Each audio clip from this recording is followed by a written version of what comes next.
This beautiful table runner is fast and easy to make using a border print to create the design. In this video, I'll take you step by step through the process of making it. The pattern for it is available on my website, and you can find a link for it in the description below. The pattern also includes an octagonal table topper and a flag streamer made from the fabric left over from cutting the pieces of the table topper. The techniques for making this table runner are based on my book, The 1 Hour Quilt Top, and you can find a link for that in the description as well. To begin, decide how long and how wide you want your table runner to be. You'll need 2 strips of border fabric that mirror each other. Each strip is half the width of the table runner plus 1 inch for seam allowances. The strip length needs to be the length of the finished table runner plus 1.5 times the strip width. The pattern contains size and yardage charts for making any size table runner. Here's our cutting diagram. The plan is very simple. Our border print fabric or strip set is going to be this width right here. We're going to use 2 widths of it to make the 2 symmetrical halves of the table runner. At each end, we're going to cut a 30-degree angle that sets us up to cut a 60-degree triangle right here. And then we're going to cut out another 60-degree triangle right here. Once we've cut this, then we'll make a 60-degree swing and sew it back onto here so that it'll make the border of the fabric continuous around the ends of the strips. And when we sew the strips together, we'll get this beautiful pointed end on the table runner. What we're going to do with the pieces we cut out here on each strip is put them together. There will be a total of 6 triangles that we can make, and we're going to put that onto a string of ribbon, and you can use that as an additional decoration, either hanging from a doorway, an archway, or around your mantelpiece. So you kind of get 2 decorations in one out of this. Should be really fast and easy to make. Let's get started. In the pattern, you'll find this sheet that has a triangle. This is an equilateral triangle. Each point is 60 degrees, but half of the point here is 30, and the corner point here is 90 degrees. So we have 30, 60, and 90 degrees. We'll use each one of those angles as we cut our fabric. So the first thing we're going to do is cut that out. We're going to tape this to our rotary cutting ruler so we have a really clear guide about where to cut.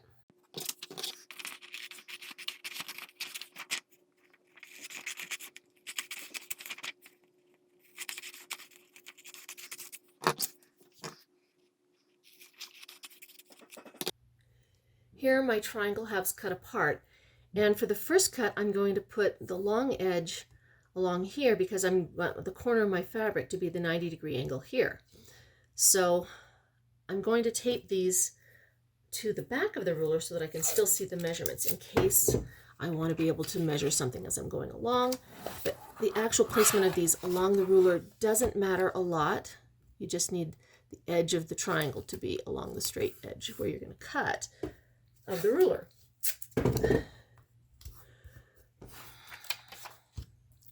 And you can see these 2 triangles are opposite halves. And that's good because we need opposite halves on each end of our strip of fabric.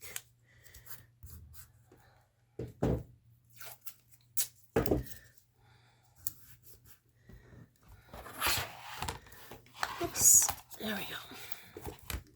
So now you can see we have a nice cutting template all set up there, and we're going to lay that paper right along the edge of the fabric to get our nice clean cuts with the exact angles that we need. Here's the fabric I want to use for my table runner. You can see it has alternating stripes of Christmas trees and snowmen. If you don't have a border print, then make one by just sewing strips of fabric together and in a combination of fabrics and colors that you like. You can cut this fabric really, really quickly by just ripping it along the length of the fabric. You'll get nice straight strips, perfectly on grain, consistent width, and have a lot of fun doing it. I want my finished table runner to be, let's see, what's the width here? Okay, I want my finished table runner to be about 18 inches wide, and measuring from here, I've got each one of these stripes is about 4 inches wide, maybe a little bit more than 4 inches. So I think what I'm going to do is do a snowman on the outside and keep this binding, this stripe here, and then get the Christmas trees on the inside and keep that stripe there. These stripes here will allow for my my seams, and if I want to use it, my binding. So I'm just going to cut 2 strips of fabric that incorporate this, this, and this. So I've torn my strip, and I just want to take the selvage off here. So the last little tear I'm going to do is just taking the selvage off. And I want to show you this because I want you to really believe that it's safe to tear fabric. Here it goes. And we're going perfectly on the grain. You can trust this. Ta-da! Now, one of the things that will happen when you tear sometimes is that the edges might roll a little bit. Just run an iron over those and flatten them out. And we're going to do that right now so that we can have that nice and flat and precise for cutting. So let me grab the iron and press the edges. By the way, this is my Ironmatic pressing mat. I love it because I can fold it to any size and put it on any tabletop, and it is so heat proof that I can lay it right over my cutting mat and not worry about warping my mat. So I'm just going to press this now, flatten out the edges, and I'm just going to watch to make sure that there's no creases in here that would warp my cuts.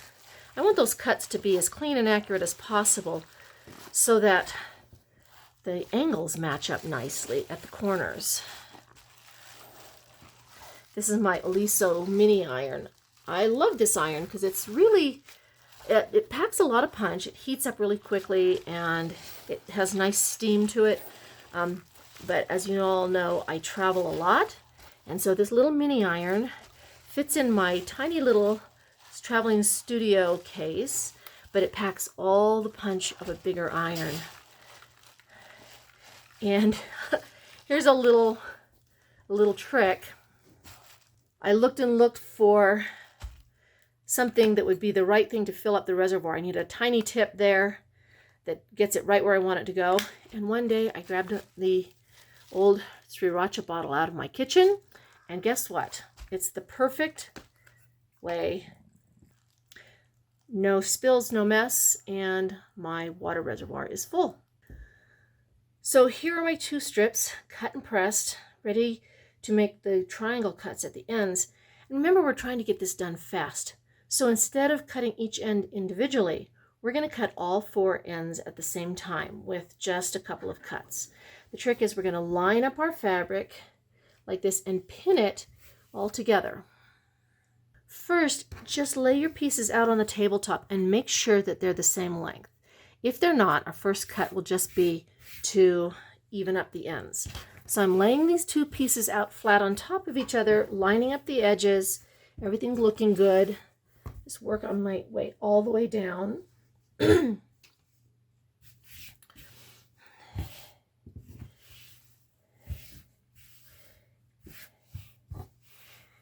I'm off by about ½ an inch here on the end, so I'm going to fold this in half to match up to the shorter end.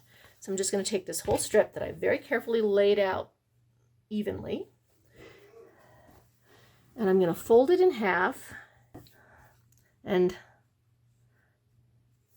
line up the ends with the shorter end of the strip.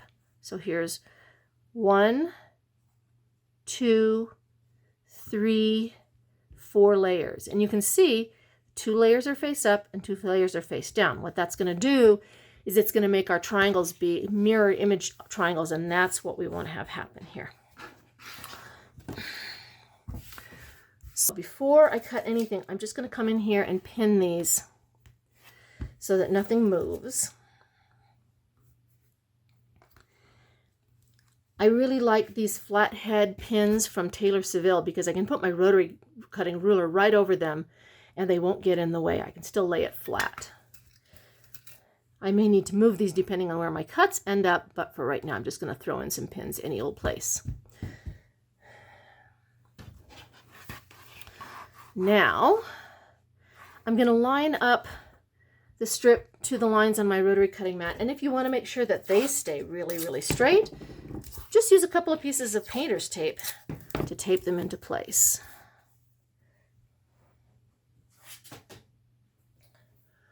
For this cut, I don't need the triangle templates that I put on the ruler. I just need a nice square cut.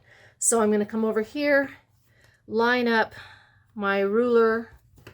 Doesn't really matter which line I use, just make sure it's square to the edges of the fabric. And I'm just going to square off this end right here. Sorry about the ring light there. It's really problematic when I have shiny things on the surface of the table that reflect the light. But there's not a lot I can do about it. Okay, so there is a nice square cut off the end of my my runner, and now I'm going to cut my first cut. This is the center of my table runner here. So I want my first cut to come from inside to outside this way, so that the inside line is shorter and the outside line is longer. So I'm going to put my ruler with the template taped to it here, and I'm just going to move it down until the edges of the ruler come from the edge here and up to the corner here. And now we're going to cut.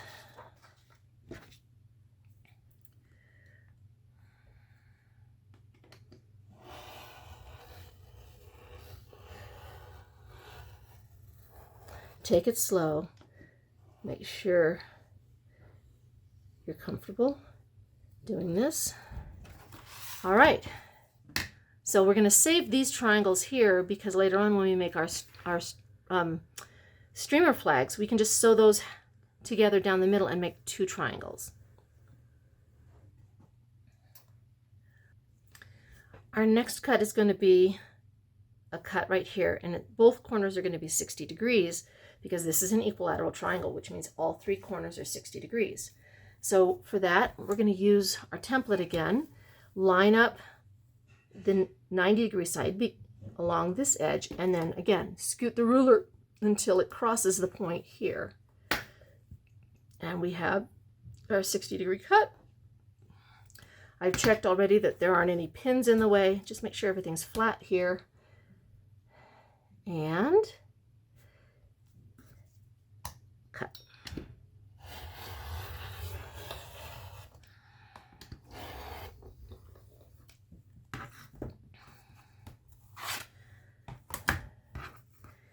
And those are the triangles that are going to make the corner. Okay, last we're going to do this one more 60-degree triangle, and this is our throwaway triangle. This one is going to be the one that makes flags because we won't have our border on this one except for this little bit here. All right, just put the 90-degree angle along the edge of the strip and then slide it until the ruler hits the corner on this side, and that gives you the 60-degree angle. You can see right here it says 60 degrees. That's going to give you that 60-degree angle right there.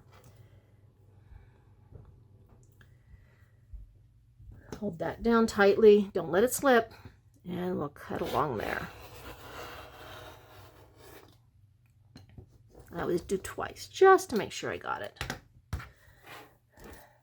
So this set of triangles is the one that's going to make our flags. So what we just did here, our first cut off this little 30-degree triangle right here. The second triangle is our triangle that's going to continue our border around the edge. And this triangle here is the cutout that's going to let us turn this one. And this triangle right here is going to make our flags. Now let's lay this all out and get ready to sew it together. Here's the strip on the left. You can see it has our angle at this end and our angle at that end. And here's our second strip. Here's our second strip. It's going to lay like this. It also has an angle at each end, and you can see that these 2 angles make a V. That's exactly what we wanted to have happen. Now, the triangles that we cut are going to fill in that V at the end and make our pointed end. So this triangle goes here, and this triangle goes here. And you can see that because we cut the same angle on this piece and on this piece, that the width of the stripe is the same and all the stripes match up. And look at the beautiful pointed end that that's going to put on our table runner. So let's sew this piece into place, and let's pin this piece into place. And then on the other end, we're going to do the same thing. Just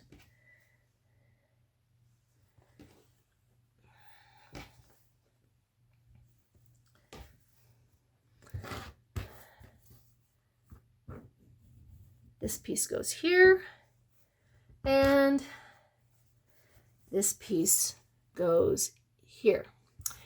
Now, you can see that unfortunately some of my snowmen are a little bit warped here, and that's kind of makes the case for using a design in your border print that doesn't have really set, defined designs. Something like a floral or a row of poinsettias would make a smoother connection without giving snowmen body issues. So let's pin this together here. I'm just going to mark this right now because I want to show you a pinning technique that'll make sure this looks absolutely beautiful. Just hold that in place. So in order to get your stripes to match up just right, first line up the edges of your strips and your triangles, and then line up the stripes in the fabric. Then as you pin this, keep your pins right on the lines so that those lines stay perfectly lined up as you sew. And I like to put a pin on every single line that I want to stay lined up so that nothing can slip. Remember, you're working with a bias edge here, so things can stretch a little bit. And if the lines don't quite line up, you can use that to your advantage. Just stretch a little bit when you're sewing it to make everything line up. But since we cut and we're pinning accurately, we should not have that problem. Okay. So there's my edge with the lines all pinned into place. I'm going to do that on all four corners, and then I'm ready to go to the sewing machine. When you sew this together, the seam allowance doesn't really matter that much as long as it's consistent on all the pieces. But since we're quilters and we're used to working with 1/4-inch seam allowances, that's what I'm going to use here. This is my 1/4-inch foot with a little flange there to make sure that all my stitches, all my seam allowances stay consistent.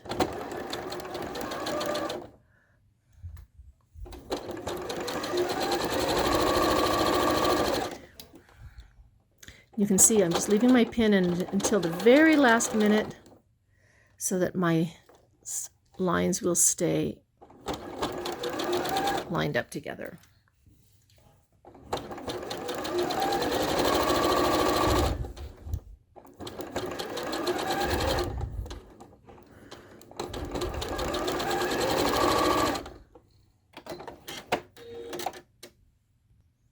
You'll notice that at the center, the edges of the fabric don't line up, and that's because the points of the fabric lined up, but that put the seam allowance 1/4 inch in.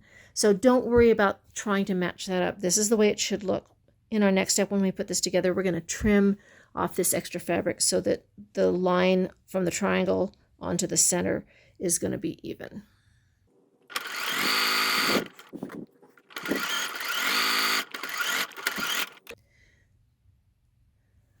You'll notice that the whole leaving the pins in until the last second works a little better if the pins are slanting out away from the sewing machine rather in toward the center of the strip.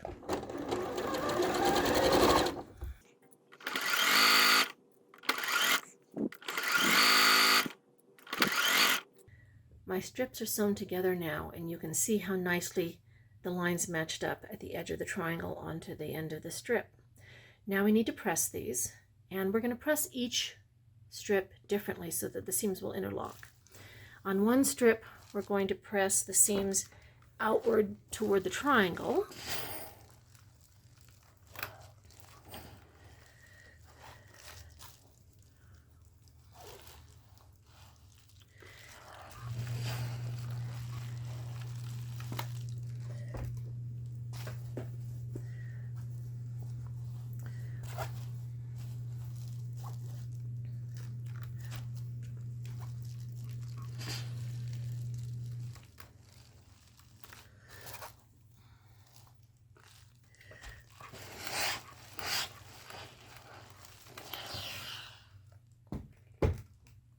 On the other strip, we're going to press the seams inward toward the long strip.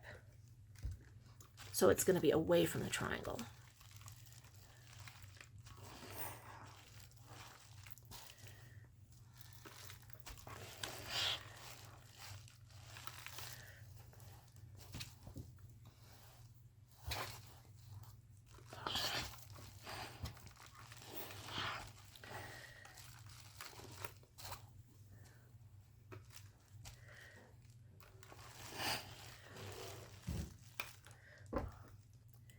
Now we're going to pin the two strips together, and again, as we did when we attached the triangles to the long strip, we're going to put them face to face and match up the lines.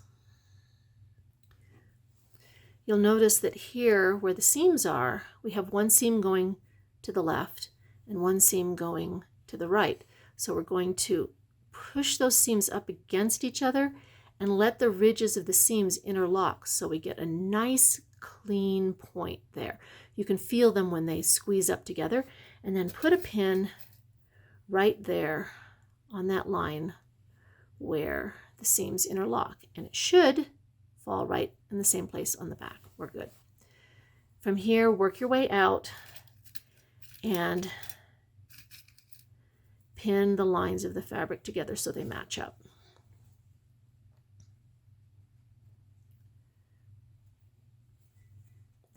This is probably a little bit easier if I do it on the tabletop. And again, if the lines don't quite match up for some reason, that's okay. Just stretch and match them up. Remember, you're working with a bias cut line here, so there's a little bit of stretch and a little bit of give. So you can just kind of manhandle those lines and make them match up the way you want them to go.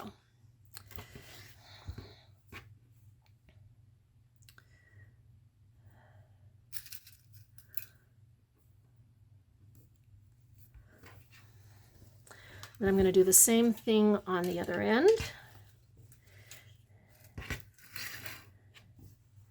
Don't worry about this not matching right now. The important thing to match up is that point of the seam where it crosses the line.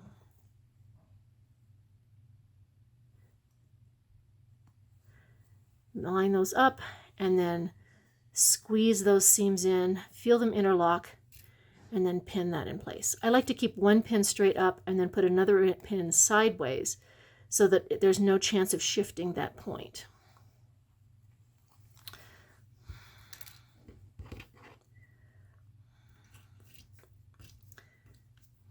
And then I'm going to go ahead and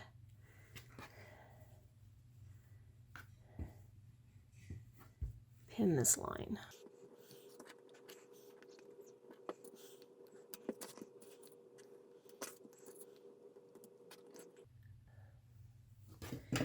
Now I'm going to lay the two strips pinned together flat on my cutting board and just double check that everything matches up flat. And they do. I've got a nice match right here and here.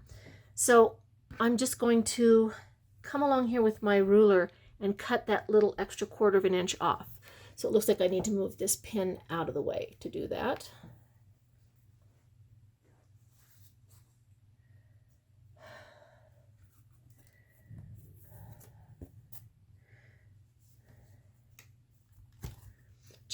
You don't need to measure anything here. Just line up your ruler with the edge of the triangles here and the edge of the triangles here, and then cut off that extra fabric in the middle.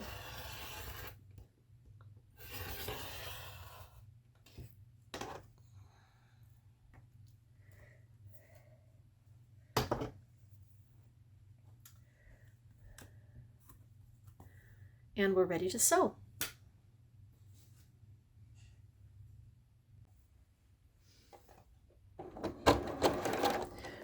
I'm going to do a back stitch here just so that that point doesn't have a chance to come unstitched.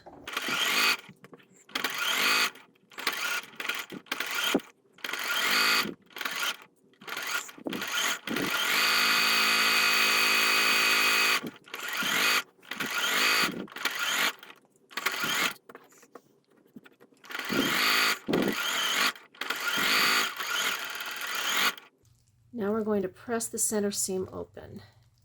And what you'll see when we get to this intersection of the seams right here is that one goes this way and one goes that way. So we've created this nice little pinwheel that distributes the bulk so we don't have a lump right there in the middle of our seam.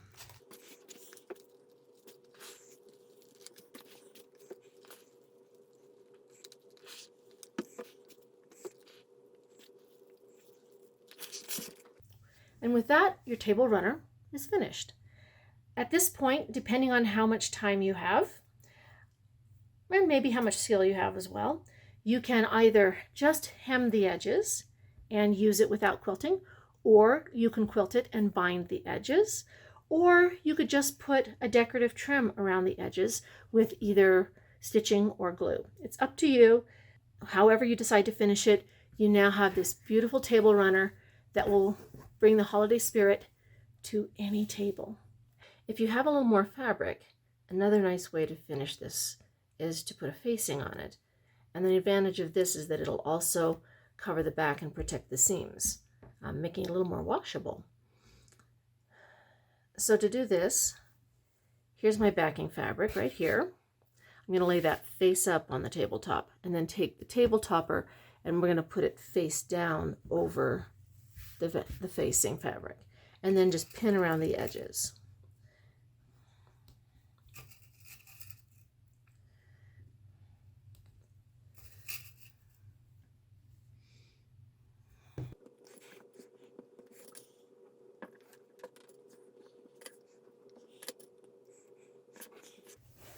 Now I'm just going to even up the edges here. It'll make it a little bit easier to sew and keep the seams even. So I'm just going to grab my rotary cutter and my ruler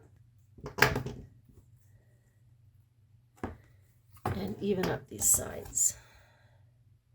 I've got that nice green line there, so I'm going to even set up my 1/4 of an inch seam allowance to run right along the edge of that line.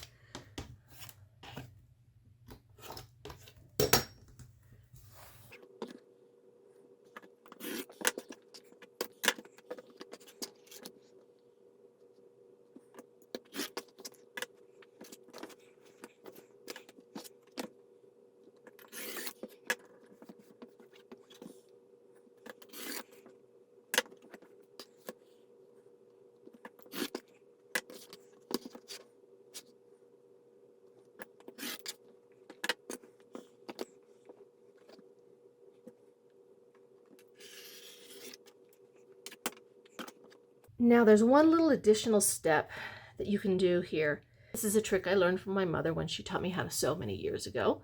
If you want your facings to make sure that they pull under the edge just a little bit, just take your facing fabric and move it out from the edge 1/4 of an inch.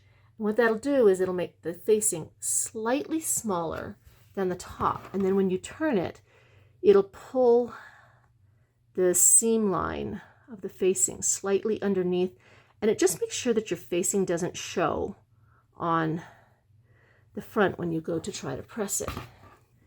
So you can see I'm just scooting that facing out by 1/8 of an inch, and that's just going to turn my edges under when I sew this.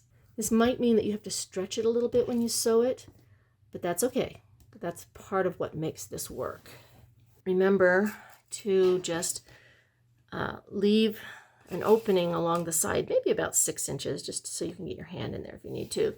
Leave an opening about 6 inches wide along the side so that you'll be able to turn this inside out. I've marked that with a couple of pins, and now we're ready to go sew.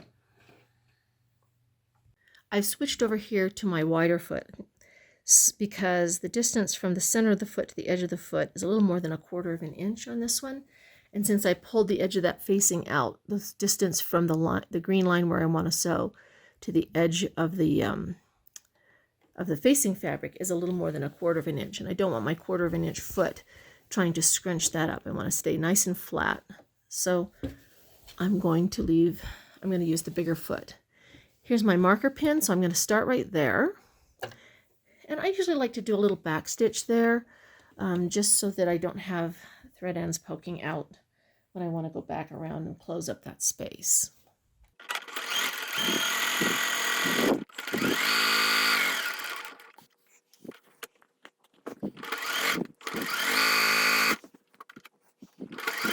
So here's my pin that marks the opening.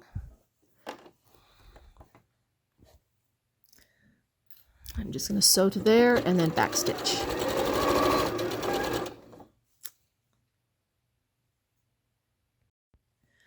One more thing I'm going to do here at the sewing machine.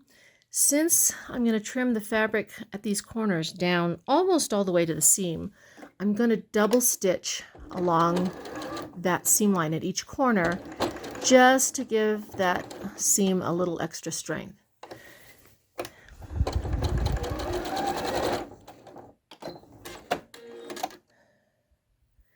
Now we're ready to go turn it inside out. Before we turn this right side out, we're going to come to each corner and we're going to just trim off the fabric, the excess fabric here, so that that fabric doesn't pile up inside the corner and make a lump. Now be very, very careful that you don't come all the way to the seam. You don't want to clip the seam. You want to leave about 1/16 of an inch of fabric outside of the corner. Now I'm right-handed, so I'm going to reach inside with my left hand. Here's my opening. In goes my left hand. And at the corner, I'm going to fold those corners so that they make kind of a hard edge, and that's just going to help pop that corner sharply through. So then I'm just going to take my thumb and push it and kind of grab it on the inside with my left hand, and you're going to see that when I pull that through, the corner is nice and sharp. It's kind of like using the seam itself as a point turner, but if you do have a point turner tool, that's a really nice thing to use here too. Just be really careful that you don't punch through the seam. Okay, that's both ends done. Now the magic happens.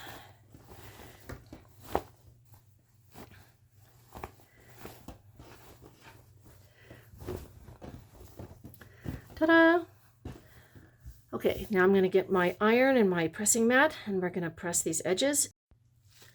I'm ready to press this, and I'm going to work from the back. So what I'm going to do here is, you see this green part is the front and the facing is the back. There's quite a bit of fabric there, but what I'm doing is I'm first pressing the facing back so that I know that seam is all the way open, and then I'm just going to roll it out to where that there's just this tiny, tiny edge of green showing beyond the edge of the facing.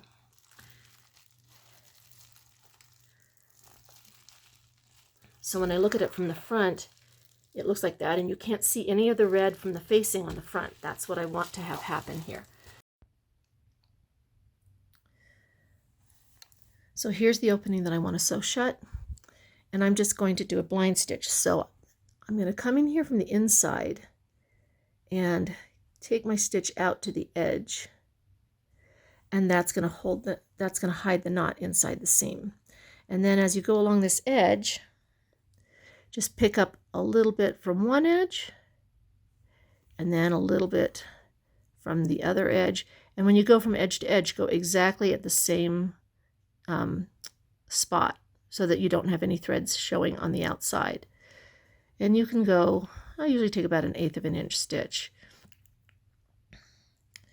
Just come straight across so that no thread shows. Pick up a little fabric and then come over to the other side. Take a little stitch and work your way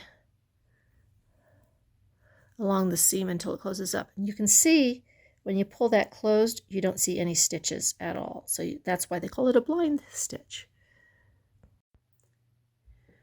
So here's the table runner with the facing sewn on. Here's the back. Here's the front.